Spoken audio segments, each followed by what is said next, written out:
America और भारत का वो सीक्रेट मिशन जब अमेरिकी CIA ने मांगी थी भारत से मदद। चीन की परमाणु गतिविधियों पर रखने को बनाया प्लान।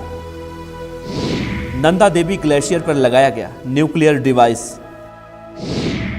56 साल पुराने न्यूक्लियर डिवाइस की वजह से मची तबाही। उत्तराखंड के चमोली जिले के रैणी गांव के पास 7 फरवरी को ग्लेशियर फटने से फ्लैश ब्लड आ गया, जिसने तबाही का ऐसा मंजर पेश किया जिससे उत्तराखंड ही नहीं बल्कि पूरा देश हिल गया। उत्तराखंड की इस तबाही ने एक बार फिर से साल 2013 की केदारनाथ आपदा की याद दिला दी। कई दिन बीत चुके हैं और रेस्क्यू ऑपरेशन अभी भी जारी है। NDRF, एयरफोर्स और तमाम एजेंसियां दिन रात एक किए हुए हैं। पर्यावरणविद ऋषिकेश गंगा पावर प्रोजेक्ट और विकास की दौड़ में बन रहे डैम पर उंगली उठा रहे हैं। ये अभी हमारा रेस्क्यू टनल वाला पॉइंट पे चल रहा है। ऑलरेडी मग रिमूवल का काम चल रहा था और साथ में अभी एक ड्रिलिंग भी की गई। वो ड्रिल NTPC के द्वारा बताया गया था कि यहाँ पे ड्रिल करके वो कैमरा डालेंगे और वो 11.5 मीटर्स तक ड्रिल हो भी चुका, लेकिन वो स्लश के कारण कैमरा आगे नहीं जा पा रहा है। तो अभी वो और बड़ा ड्रिल करने की अभी आज तैयारी है।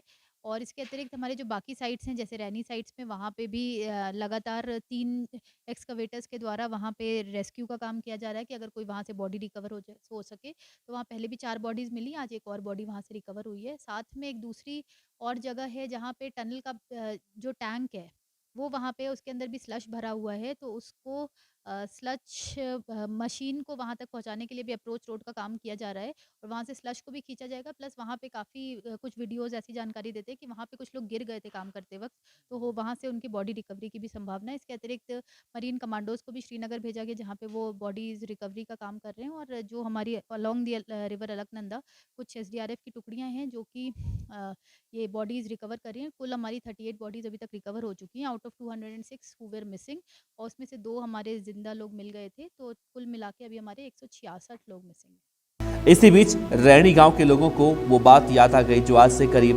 56 साल पहले घटित हुई थी।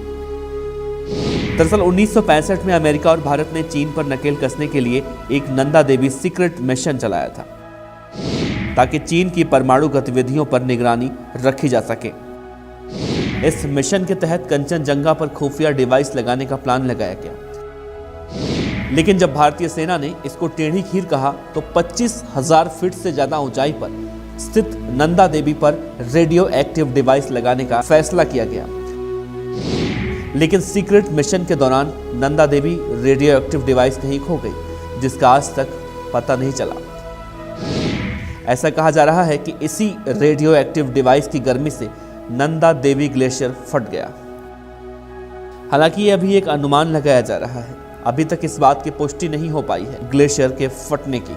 सन 1965 में अमेरिका और भारत का एक मिशन सीक्रेट चल रहा था, तो उसको लेकर कह रहे हैं कि जो उनका न्यूक्लियर डिवाइस था, हो सकता है उसकी गर्मी की वजह से ग्लेशियर फटा हो। लगातार वैज्ञानिक भी सर्च कर रहे हैं, तो ये मतलब एक अंदाज़ा लगाया जा रहा है। तो उसको लेकर मैम अभी तक क्या बातें अभी निकल कर सामने आई हैं?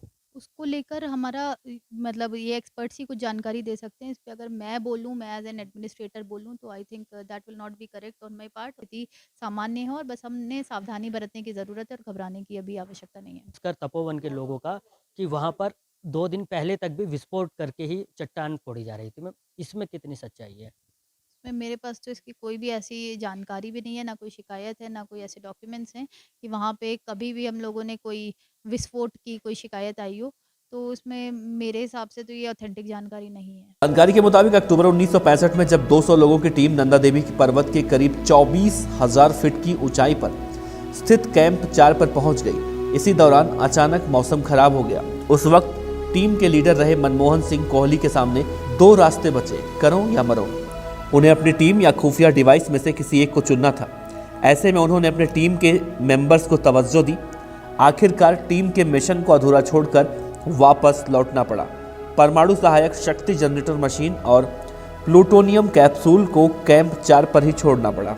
हालांकि इसके 1 साल बाद 1966 में एक बार फिर से मिशन को मुकम्मल बनाने का प्रयास हुआ। मई 1966 में पुरानी टीम के कुछ सदस्य, एक अमेरिकी न्यूक्लियर एक्सपर्ट, फिर नंदा देवी पर्वत पर डिवाइस की खोज के लिए निकले। डिवाइस की तलाश में टीम नंदा देवी पर्वत के कैंप 4 पर पहुंची, लेकिन जब वहां तलाश शुरू की गई तो ना तो डिवाइस मिला और ना ही प्लूटोनियम की छड़ों का कुछ अता पता चला। एक्सपर्ट्स का मानना है कि प्लूटोनियम के ये कैप्सूल 100 साल तक एक्टिव रह सकते हैं। ये रेडियो एक्टिव डिवाइस अब भी उसी इलाके में कहीं दबी हुई है।